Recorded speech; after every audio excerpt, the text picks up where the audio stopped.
I've done a couple videos on Beretta 84s. I like these little guns. They're fun. They're chambered in 380, and they're cute little handguns. I've got two of them. The ones I have, both were made in 1978, and they're both less than 1,000 serial numbers apart. I bought them 5 years apart. But you guys wanted to see a video on the trigger spring, how it goes back together, how the trigger assembles back together, and its relation to the trigger bar and the magazine cutoff. So here's what I'm going to do. I'm gonna put this back together. I've taken this one apart. My wife has claimed this one. She likes the stripped down aluminum look, and she likes the rosewood grips. So she kind of stole it from me, and that's okay. I'm all right. I've got plenty. But that's the trigger spring. And I'll explain the relationship and how that goes in here, actually right now. So let's take that. Now, Berettas have this pin, which interacts with the takedown lever. Well, I don't know about other Beretta handguns, but on this one, and on the 84, the tail of the trigger spring rests in that hole that's in there, in that pin. That's what gives it tension. You guys see how that goes in there? So once that's hanging in there, you take your trigger. Now there's two holes in this trigger, pinholes. There's a lower one and an upper one. Trigger pivots on the lower hole. Trigger bar interacts with the upper hole. So we're going to put this in very carefully. I see how it's catching on the spring in there. Take a pick and you rotate it around so it falls in between there. That's where it's got to be.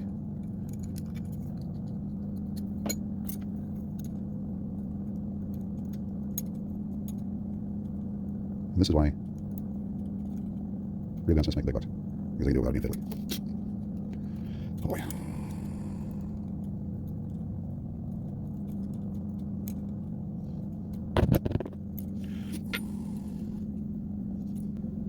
Oh, for crying out loud. Hang on. Now, when you guys do this, I'm hoping it's going to be easier for you, because I'm hoping, again, you're not going to be doing it around a camera. Yeah. So what I've got going on here, the trigger is pretty well in place, and I've taken and pushed the spring down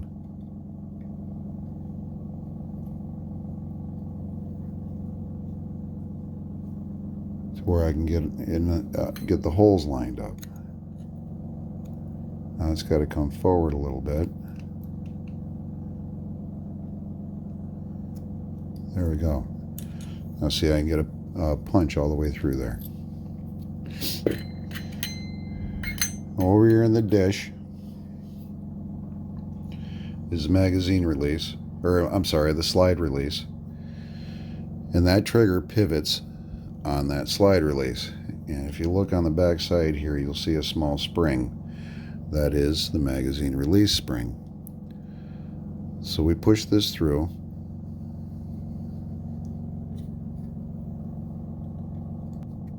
We push this through.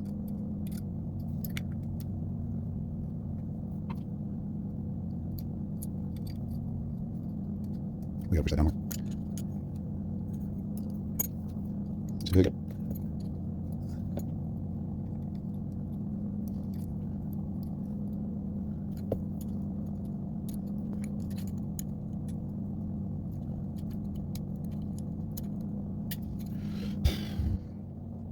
the side of you guys.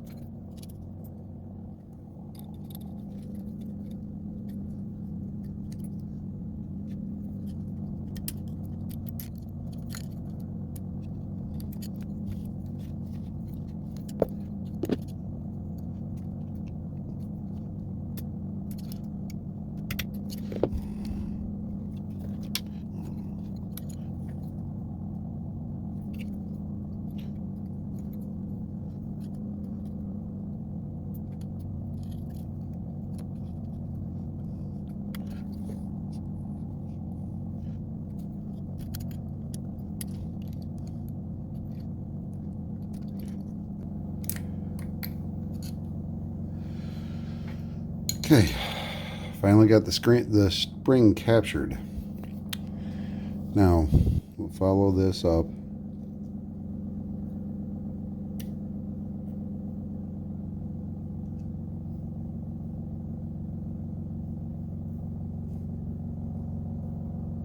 With the other pin. Like that.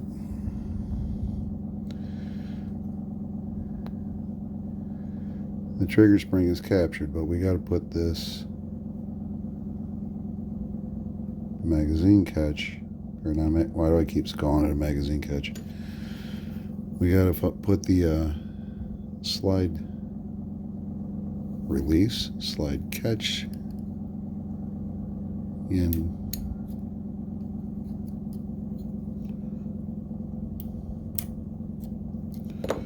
Oh my Christ.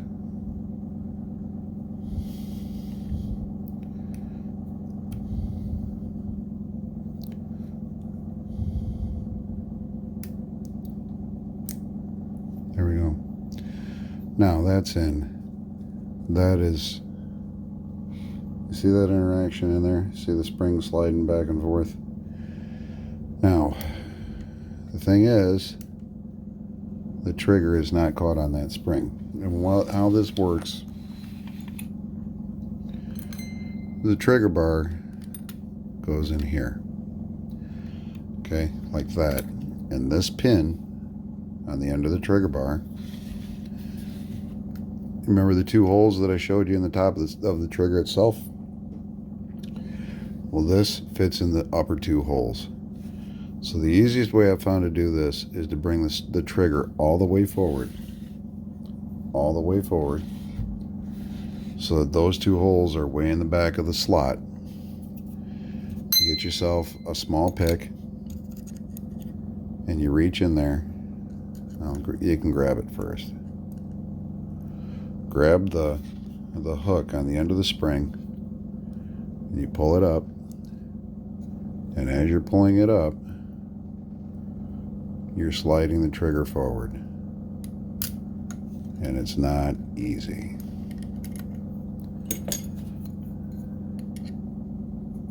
I don't know if this bigger pick is going to help me or not. Probably not. There we go. I got it in front of the fork on the trigger.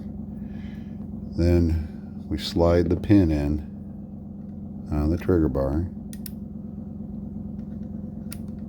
all the way through.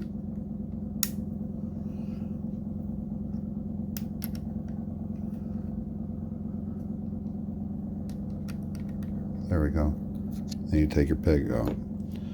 Now the hook on the end of the spring is around the trigger bar pin, and that trigger should function.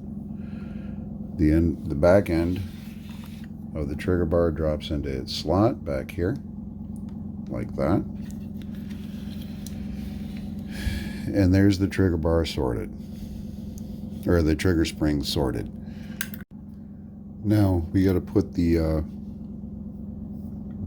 trigger bar spring in, and the easiest way to do this is to actually slide that out just a little bit, not a lot,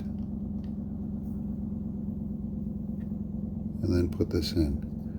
You don't want to slide it out so much that you lose your trigger spring. Actually, I lied. The easiest way to do this is before you put the trigger bar in. But if you forget, like I just did, you gotta go back and fix it.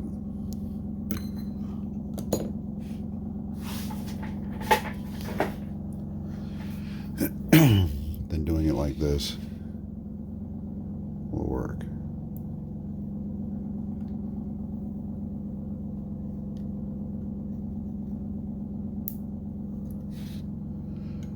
Take your pick.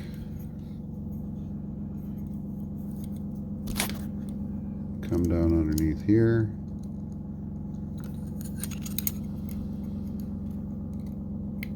Pull it down. Oh, for crying out loud. Pull it down.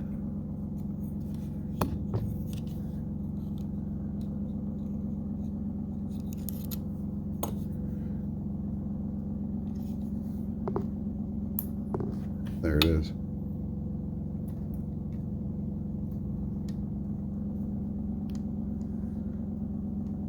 Wait a minute.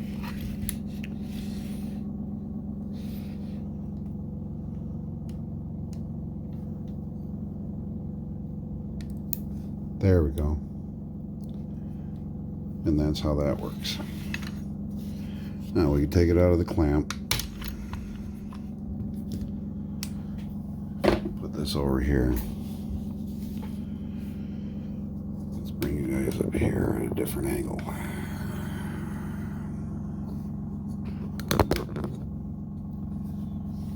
Boy, that light sucks.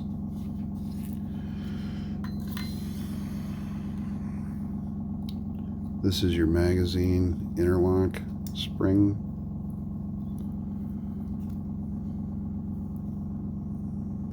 It comes down.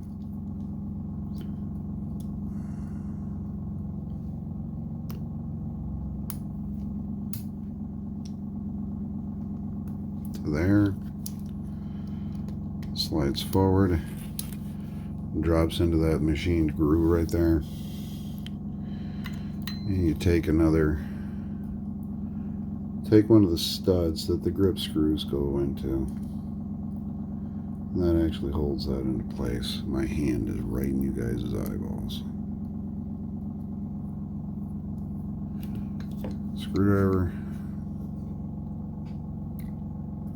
Run that in. That's what retains it in place.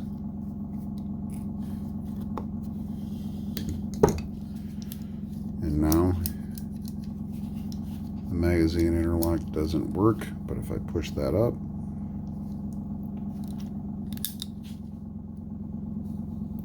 I can drop it. Magazine interlock keeps them from dropping.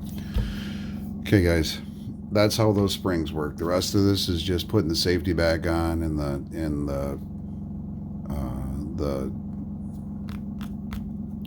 what's the word I'm looking for? Breakdown pin. I'm going to let you go. This video has been way too long as it is. You guys stay safe, take care, have fun. I'll see ya.